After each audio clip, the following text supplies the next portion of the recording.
नमस्कार दोस्तों, आप सभी का हमारे YouTube चैनल में बहुत बहुत स्वागत है। आज के इस वीडियो में हम युगलीना का जंतु वैज्ञानिक नाम एवं वर्गीकरण और उसके लक्षणों को हम जानेंगे। ठीक है, तो वीडियो को आगे बढ़ाने से पहले यदि आप सभी लोगों ने चैनल को सब्सक्राइब न किया तो चैनल को सब्सक्राइब करें, बेल आइकन का भी बटन दबाएं जिससे आगे की वीडियो आप तक पहुँचती रहे।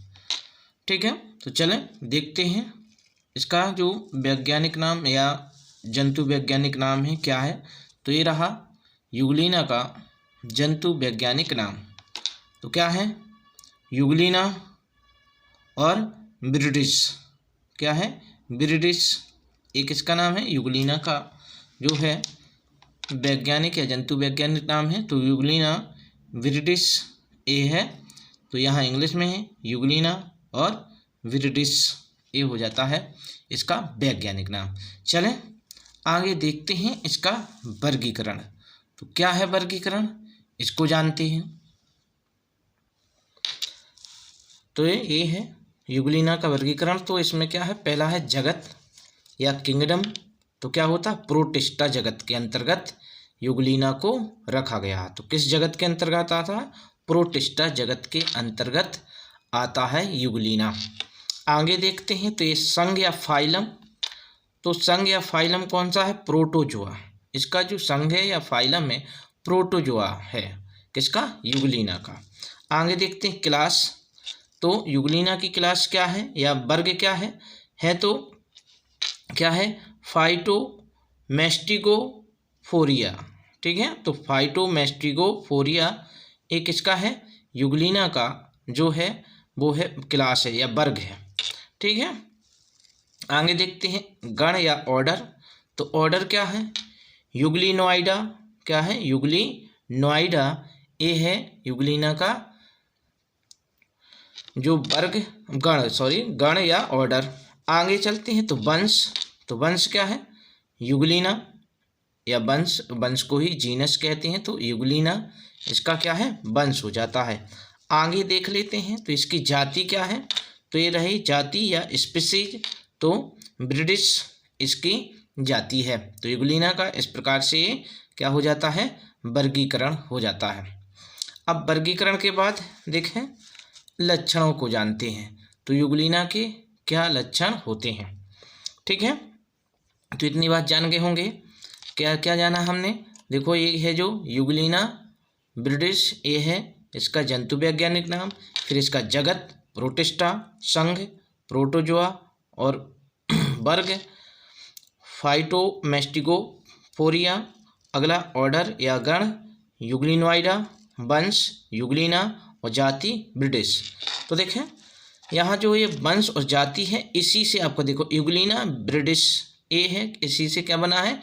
ये जंतु वैज्ञानिक नाम बना है। तो द्विनाम पद्धति के अनुसार ही इनके नाम रखे जाते हैं। जैसे कैरोलस लिनियस नामक वैज्ञानिक ने द्विनाम पद्धति का विकास किया था। तो उसमें पहला अक्षर वंश, दूसरा अक्षर जाति का होता है। समझ गए? तो ये युगलीना ठीक है, ये क्या है?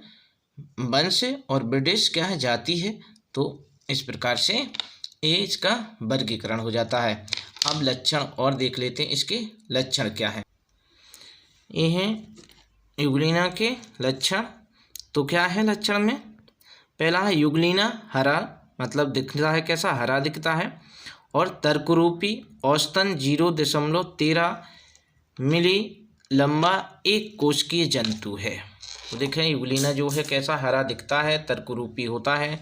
औसतन इसकी लंबाई कितनी होती है? तो 0.13 मिली। ठीक है, मिलीमीटर है यहाँ, मिलीमीटर। ठीक है, इतना क्या है लंबा होता है। यहाँ अगला है युगलीना के शरीर पर महीन दृढ़ व लचीली पेलिकल का आवरण पाया जाता है। मतलब युगलीना के चारों ओर जो आवरण है वो क्या है? जो उसको क्या कहते हैं? पेलिकल। ये आवरण उसके चारों ओर पाया जाता है। अगला है युगलीना के कोशिका मुख से, मतलब जो युगलीना होता है उसके कोशिका मुख से एक लंबा धागेनुमा कसाब मतलब फ्लैजला होता है। क्या होता है, फ्लैजेला होता है।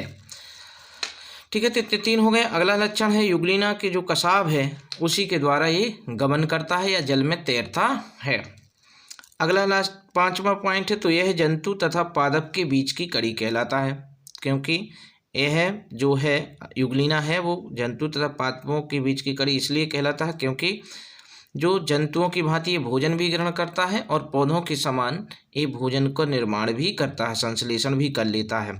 जैसे जब प्रकाश मिलता है इसे तो प्रकाश संश्लेषण क्रिया द्वारा पादपों के समान भोजन बना लेता है, लेकिन जब प्रकाश ना मिलने पर ये जंतुओं की भांति भोजन को ग्रहण भी कर लेता है।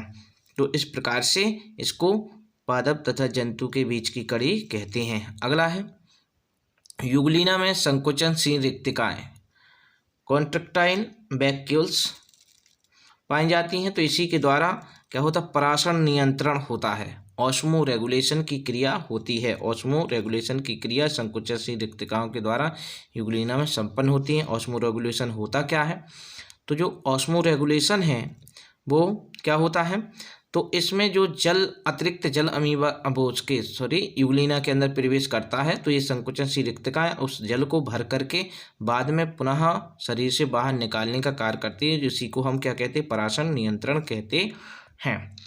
अगला देख लेते हैं, युग्लिना में अनुलंब द्विविभाजन मतलब लॉन्गिट्यूडिनल बाइनरी फ्यूजन, ठीक है, ये है बाइनरी फ्यूजन द्वारा क्या होता है, जनन होता है। जनन कैसा होता है, तो अनुलंब द्विविभाजन, ठीक है, द्वारा जनन होता है इसमें युग्लिना में। तो अब युग्लिना का चित्र देख लेते हैं कि युग्लिना का चित्र कैसा होता है। ये रहा युग्लिना, ठीक है, तो युग्लिना है तो इस प्रकार का युग्लिना होता है, तर्करूपी, मतलब क्योंकि बीच में थोड़ा मोटा है, दोनों किनारे पतले होते हैं, तर्कों के समान होता है। तो देखें इसमें ये क्या है, ये जो लगा है ये फ्लैजेला है, कसाब है, ठीक है, इसका ये मुख होता है, तो ये भाग इसके सब लिख गए हैं, यहाँ से हैं, एक केंद्रक होता है इसमें, ठीक है। इस प्रकार से इसके चारों ओर जो एक आवरण होगा उसे पेलिकल कहते हैं। तो ये तमाम इसके क्या होते हैं, भाग, और इस आकृति का होता है, ये संकुचनशील रिक्तिका है जो क्या करती है, पराशर नियंत्रण का कार्य करती है। ये आशय मुख का है, ठीक है।